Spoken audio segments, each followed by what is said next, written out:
Histórias do caminho, Pedro, tu me amas.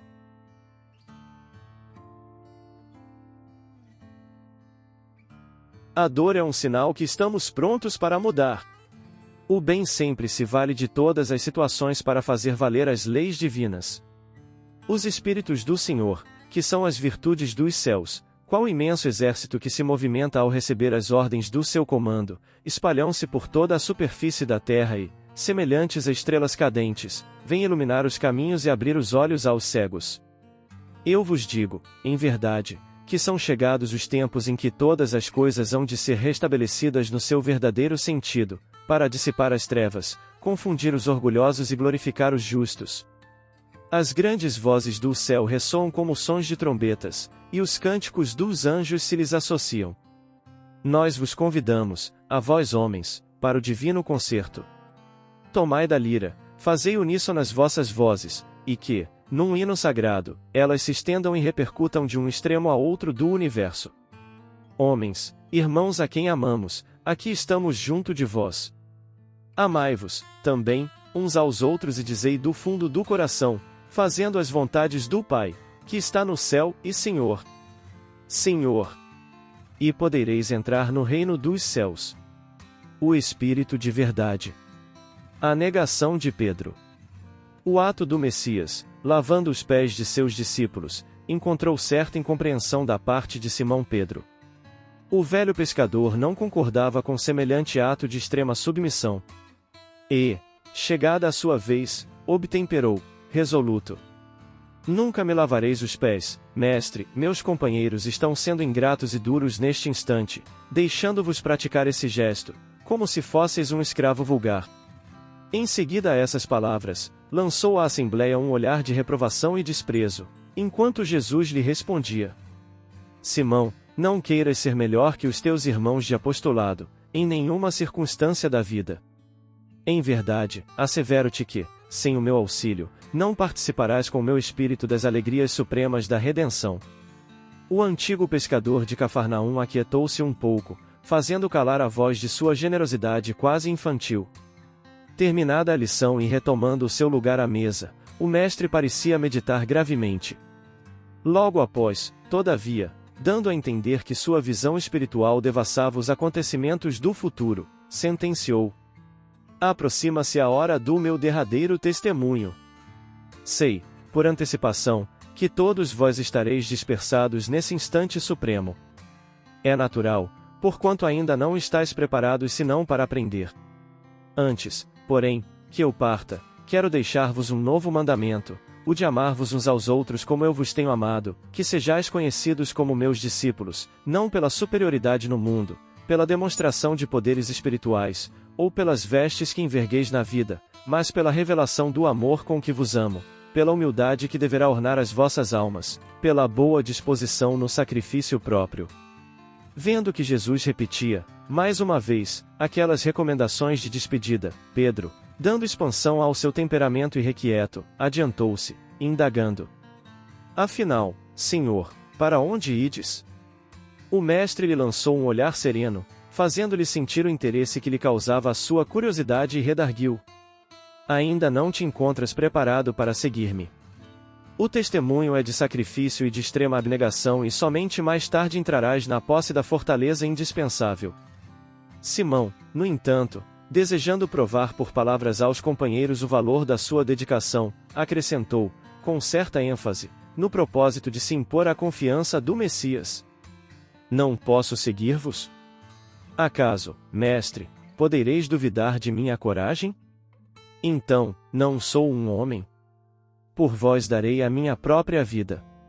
O Cristo sorriu e ponderou: Pedro, a tua inquietação se faz credora de novos ensinamentos.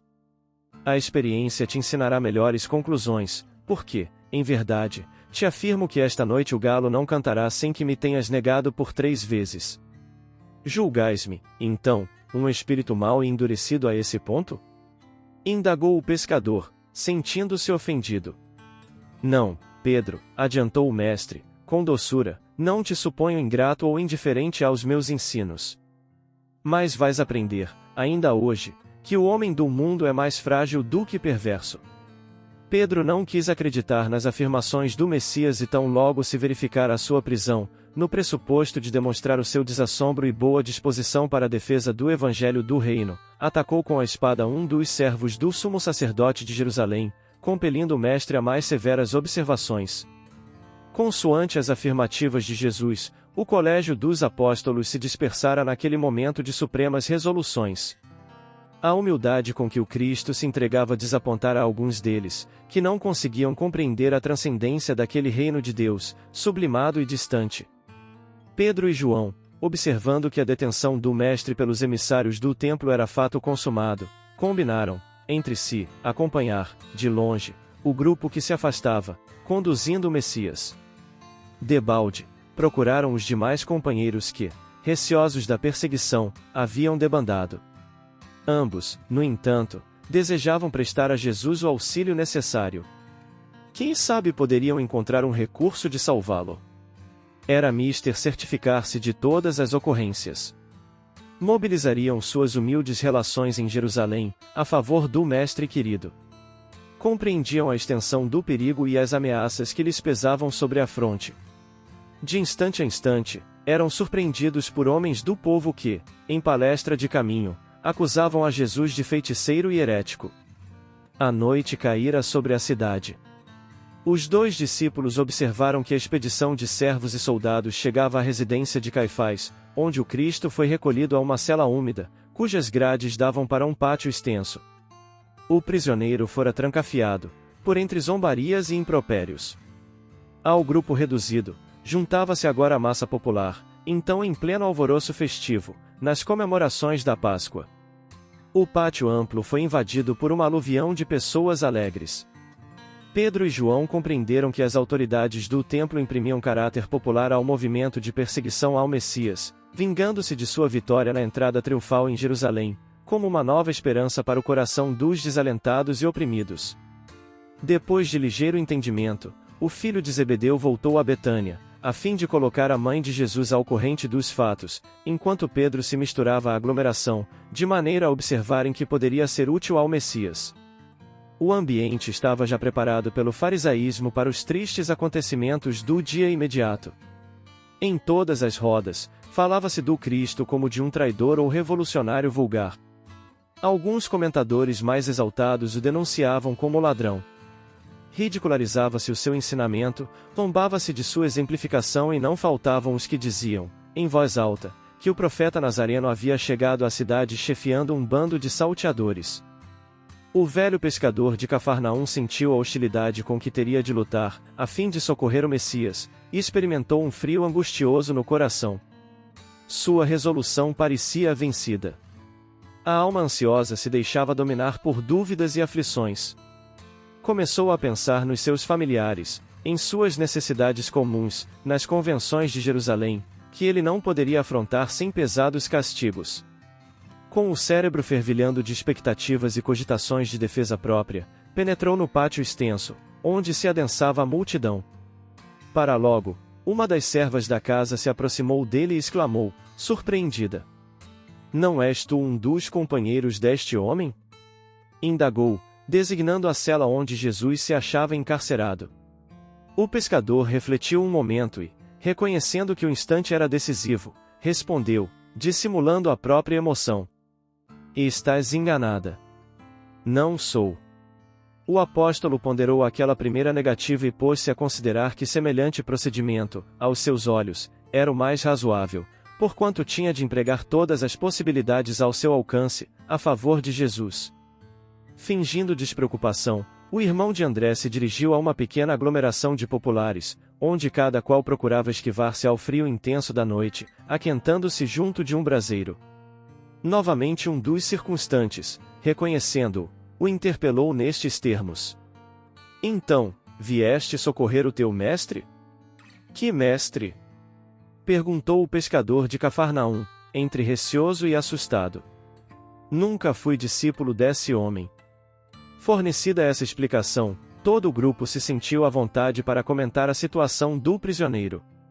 Longas horas passaram-se para Simão Pedro, que tinha o coração a duelar-se com a própria consciência, naqueles instantes penosos em que fora chamado ao testemunho.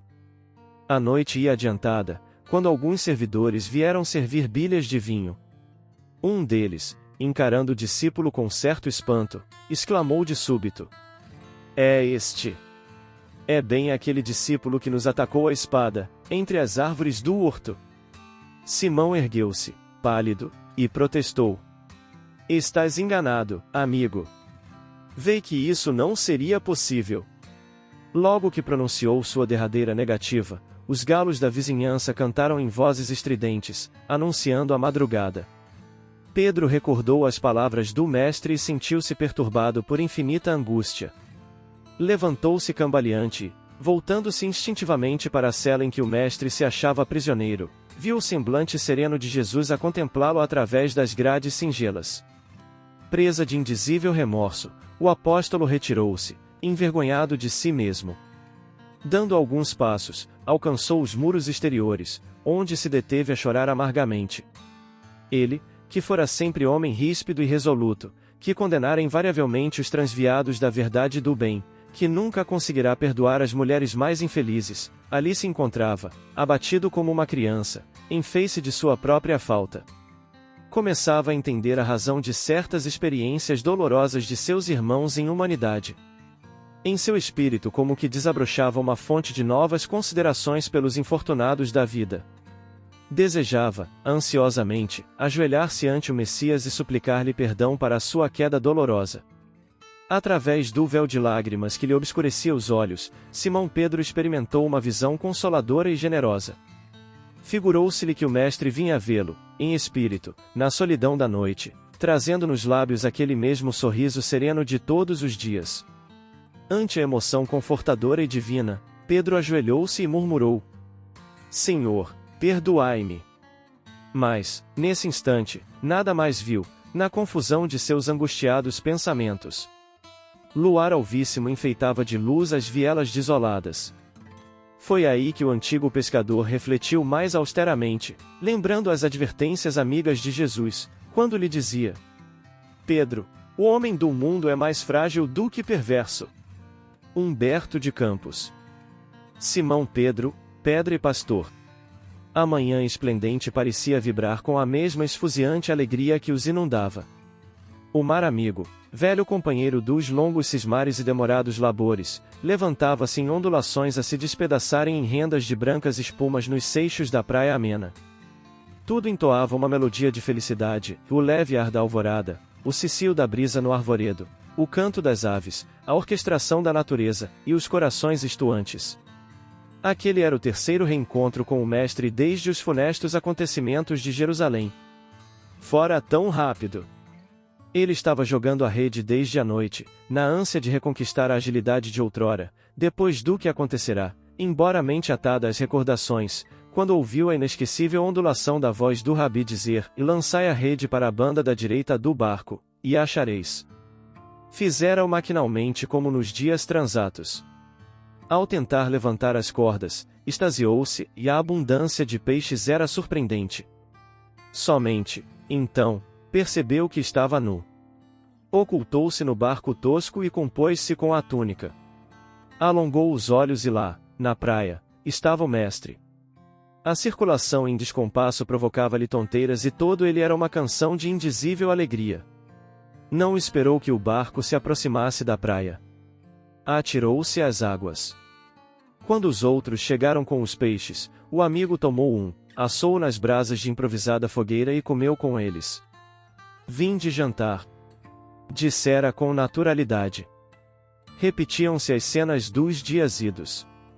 A distância no tempo murchara e tudo continuava como se nada houvesse acontecido. Os olhos dele brilhavam mais e havia, naquele rosto outrora impregnado de melancolia, a emanação de um amor como não se pode descrever. "Simão, filho de Jonas, amas-me mais do que estes?" Como o amava! Todo ele se dera boa nova, desde que a sua voz o chamara a pescar almas no oceano dos homens. Que poderia dizer, naquele instante de excelso conúbio? "Sim, Senhor, tu sabes que te amo. Apacenta os meus cordeiros." Sentia-se fraco, sabia-se fraco. Para segui-lo, e somente por isso, abandonar aqueles sítios. Ali nascerá, vivia. Todo o seu mundo eram aquelas mirradas fronteiras que se podiam abarcar com um lance ousado dos olhos. Como poderia apacentar ovelhas? Simão, filho de Jonas, amas-me?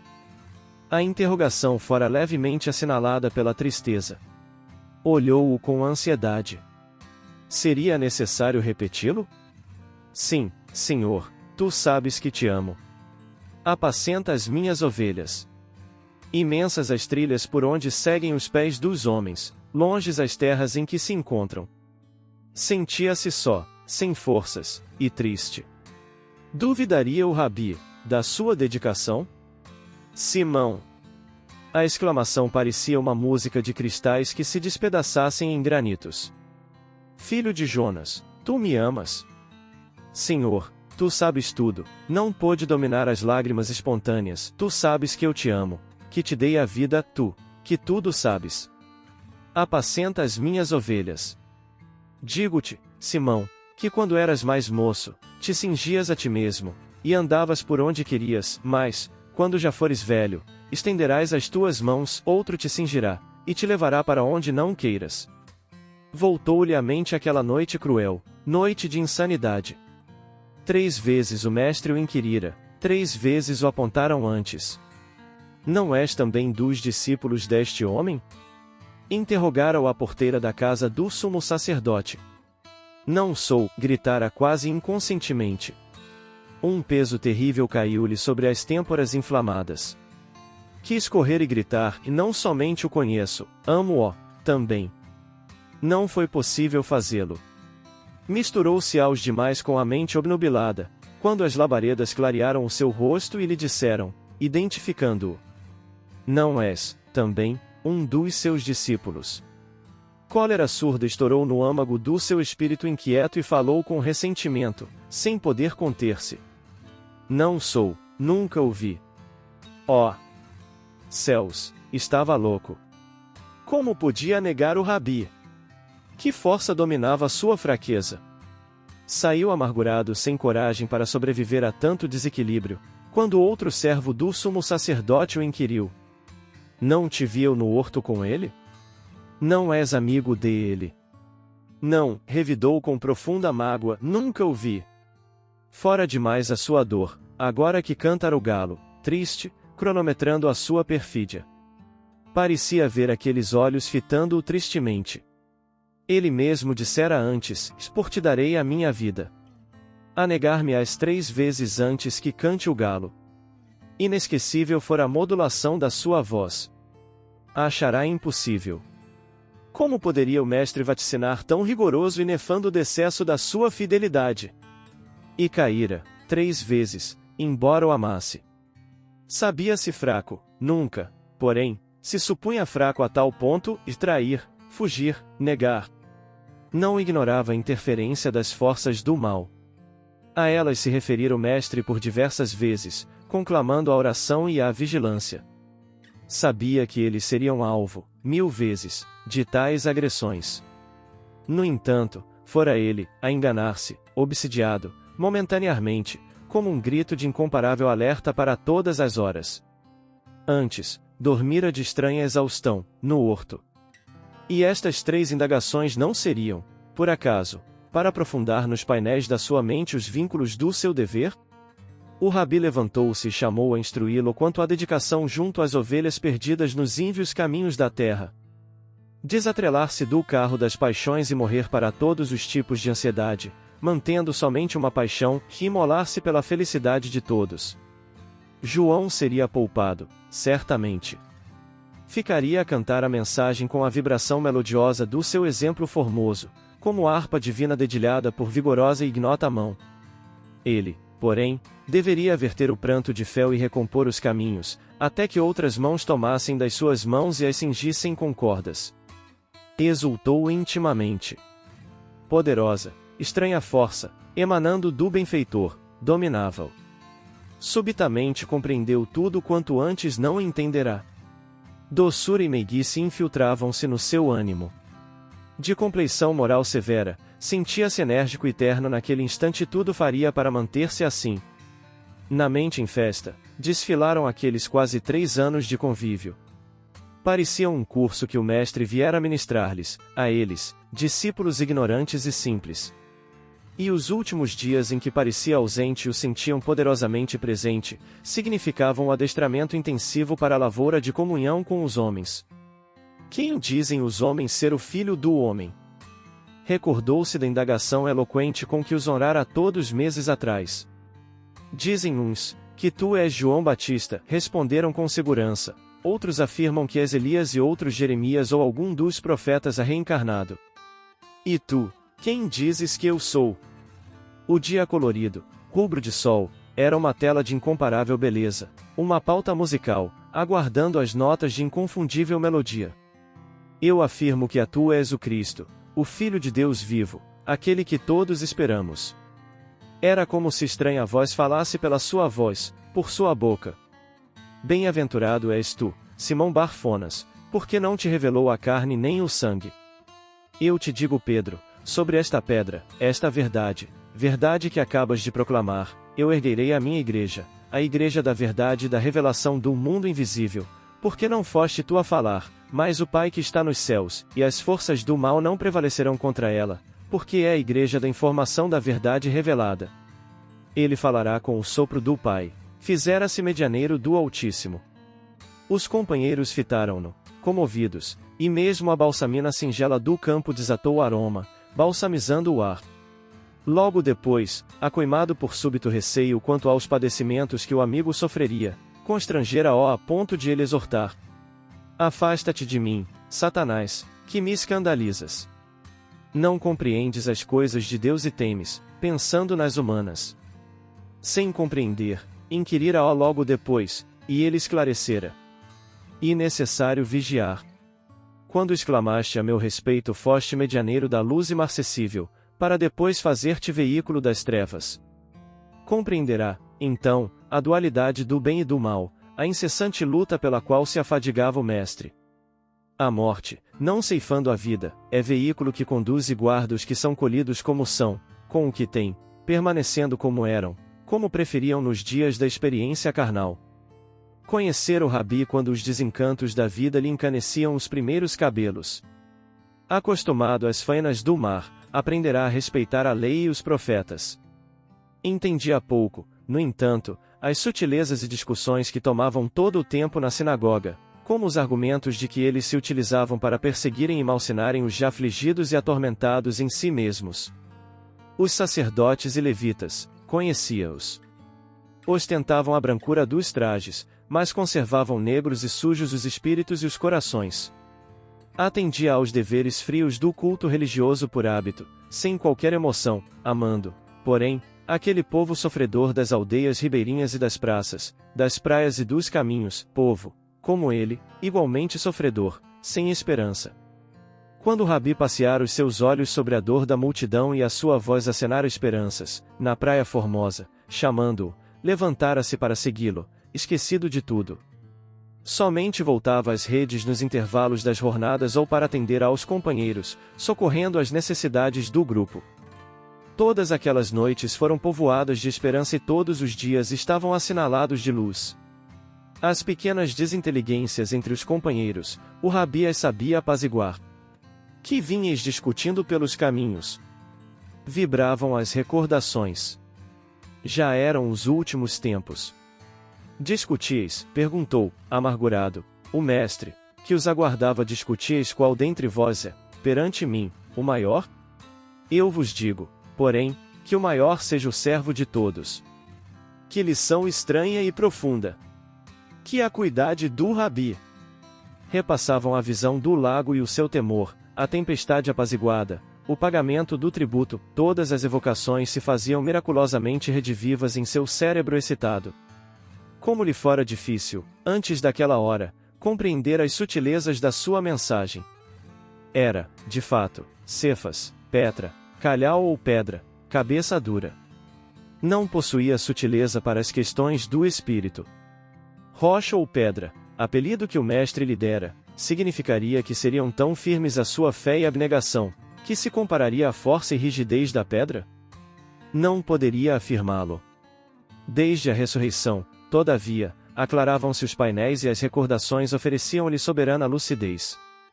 Eis que deixamos tudo para seguir-te. Que lucraremos com isto? Era o homem rude. Explica-nos esta parábola. Era o espécime avançado da ignorância. Ensina-nos a orar. Já a pedra se cinge ante a luz. No Tabor, egoisticamente, sugerira fossem levantadas tendas para eles. Sim, Senhor, sabes o quanto te amo. Desejava permanecer-lhe fiel e dar-se. Agora sentia a sabedoria dele iluminar o seu amor, diferenciando o trivial do sublime, o trágico do que é superficial.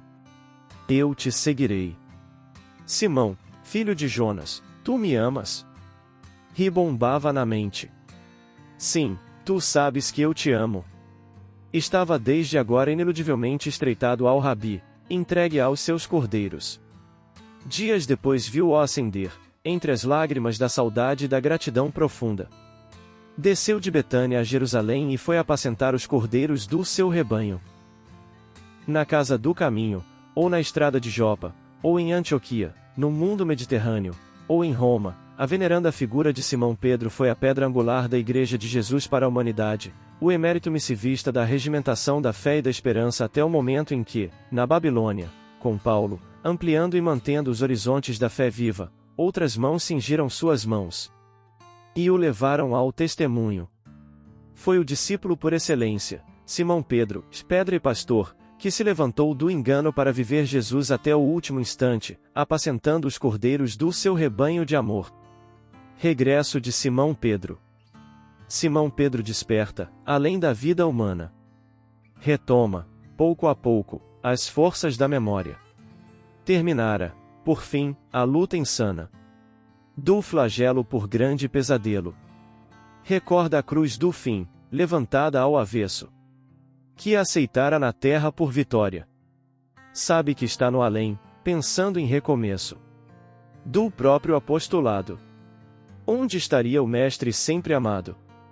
E os outros companheiros, de ânimo nobre e forte, que o haviam, no mundo, precedido, sob a perseguição sem pausa e sem sentido, ao encontro da morte. A brisa da manhã suave e cristalina trazia-lhe perfume ao leito novo e alvo. Indagava Simão, que surpresas teria? Tocou o próprio corpo, achou-se são e salvo. E chorava, elevado, em suprema alegria. Alguns instantes mais e ouviu, enternecidamente, cânticos de louvor e saudação. Alguém surgiu à porta, de repente, envolto em doce luz, a doar-lhe conforto e proteção. Pedro entendeu quem era e bradou-lhe, e Jesus, erguendo-se, em seguida, leve e ágil, gritou, Yahvé, Senhor da vida. Cristo abeirou-se dele, a enlaçá-lo sorrindo. Depois vieram outros companheiros, instrutores, amigos, mensageiros do júbilo fazendo o festival mais lindo. Pedro enxergou, feliz, os vergéis exteriores. Eram jardins imensos, recheados de flores. Em profunda euforia, o ditoso Simão tomou a si a mão que Jesus lhe estendia e disse, quase em pranto: Senhor, estou cansado. Não mais me distancies de teu lado. Trago comigo a dor dos que moram no mundo. Aquele imenso caos, cada vez mais profundo, de penúria, fadiga e sofrimento. Não desejo perder as luzes que hoje alcanço. Permite-me, Senhor, ficar contigo neste celeste abrigo. Necessito de paz, de socorro e descanso. Louvo-te por me buscares. Deixa-me nestes bosques estelares, ao mundo de onde venho, pelas tribulações padecidas no lenho. Não mais quero voltar. Desejo aqui viver contigo, neste lar. Mas Jesus apontou-lhe o imenso espaço à frente e falou-lhe a sorrir. Fica, Simão, se estás contente. Estes sítios são teus, tanto quanto de todos os irmãos que serviram, na terra, a bondade de Deus. Cristo fez pausa e, logo após, explicou: quanto a mim, não posso repousar. A construção do bem é o meu lugar. Ouve, Simão. Enquanto houver na terra um só gemido, numa gota de pranto, enquanto houver no mundo um coração caído, devo esforçar-me por permanecer no trabalho do amor que é meu dever. Mas, descansa, Simão. Ver-nos-emos depois. Nunca houve distância entre nós dois. Afastou-se Jesus. Entretanto, Simão, fitando o excelso amigo, bradou sem vacilar: Senhor, eu vou contigo. No passo firme do Divino Mestre, ambos se retiraram das alturas, buscando a direção das faixas obscuras da vastidão terrestre. Na retaguarda, em paz, ficou a multidão de almas angelicais, numa doce canção, cujo estribilho recordava esta expressão de luz dos hinos galileus: louvado seja o amor, bendito seja Deus. Maria Dolores. Servidores imperfeitos. Como se conhecerá o que se toca com a flauta ou com a cítara? Paulo. E Coríntios, 17. No Evangelho de João, capítulo 21, versículo 17, Jesus perguntou a Pedro pela terceira vez: Simão, filho de Jonas, amas-me? Tão significativa é essa pergunta. Em nenhum momento ele questionou o entendimento que o discípulo tão amado tinha sobre o que deixava para ser espalhado ao mundo. Somente queria saber se ele o amava, deixando perceber, nessa pergunta, o entendimento que, com o amor, as demais dificuldades se resolveriam. Assim, se o aprendiz da Boa Nova possui uma migalha que seja dessa essência divina, sua tarefa, por mais árdua possa parecer, convertir-se em apostolado de bênçãos promissoras. Expor o pensamento de Jesus, salvaguardando nossa limitação evolutiva, é tarefa abençoada, não importa se no aconselhamento, na tribuna, nas aulas ou na escrita, informando e esclarecendo, consolando e reconfortando estaremos comprometidos com o Mestre em difundir as verdades evangélicas com caridade, equilíbrio e limpidez de intenção. Se somos flautas ou cítaras pouco importa, porque o que conta, realmente, é estarmos afinados com o mesmo diapasão, sob a regência do grande Maestro, nosso Senhor Jesus Cristo, para a execução da divina sinfonia do amor. Comentários finais. Apacenta as minhas ovelhas. Pedro, a rocha. Nenhum outro dos 12 apóstolos foi tão marcante como Simão Pedro. Os 12 eram espíritos nobres e de virtudes, porém, se deixaram levar pelas influências dos costumes da época, bem como das perturbações externas para desviarem o foco de suas missões. Entretanto, quando o Divino Mestre ressurge após a crucificação, aí se deram conta do mandato ao qual eram portadores. E é Pedro que, após a negação, e arrependido, simboliza todo o devotamento à solicitação do Mestre para apacentar suas ovelhas, em sua mensagem de amor e fraternidade. Com o advento da ressurreição, todas as dúvidas e as recalcitrações são desfeitas. A veneranda figura de Simão Pedro foi a pedra angular da Igreja de Jesus para a humanidade, o emérito missivista da regimentação da fé e da esperança. Foi o discípulo por excelência, Simão Pedro, pedra e pastor, que se levantou do engano para viver Jesus até o último instante, apacentando os cordeiros do seu rebanho de amor. Todos nós podemos também nos encontrar iludidos pelos usos e costumes da nossa sociedade, distantes dos verdadeiros objetivos da nossa programação reencarnatória. Pedro negou a Jesus, mas depois arrependido consegue compreender sua missão e viver uma existência de espiritualidade e religiosidade com o Mestre. Precisamos fazer nossa autoanálise para também verificar se não estamos negando a Jesus e para enfim vivenciar toda a fraternidade que o Mestre nos conclamou. Vem archote de luz, vem Jesus, viva Jesus! Nascer, morrer, renascer ainda e progredir sempre, tal é a lei. Base bibliográfica. O Evangelho segundo o Espiritismo, Allan Kardec, Prefácio. O Espírito de Verdade. Boa Nova, pelo Espírito Humberto de Campos, Médium Francisco Cândido Xavier, capítulo 26, A Negação de Pedro. O Evangelho segundo João capítulo 21 versículos 1 a 19. Primícias do Reino, pelo Espírito Amélia Rodrigues, médium Divaldo Pereira Franco, capítulo 19, Simão Pedro, Pedro e Pastor. O Consolador, Revista Semanal de Divulgação Espírita, ano 4, número 186, 28 de novembro de 2010, Servidores Imperfeitos. Alma e Vida, pelo Espírito Maria Dolores, médium Francisco Cândido Xavier, capítulo 1, Regresso de Simão Pedro.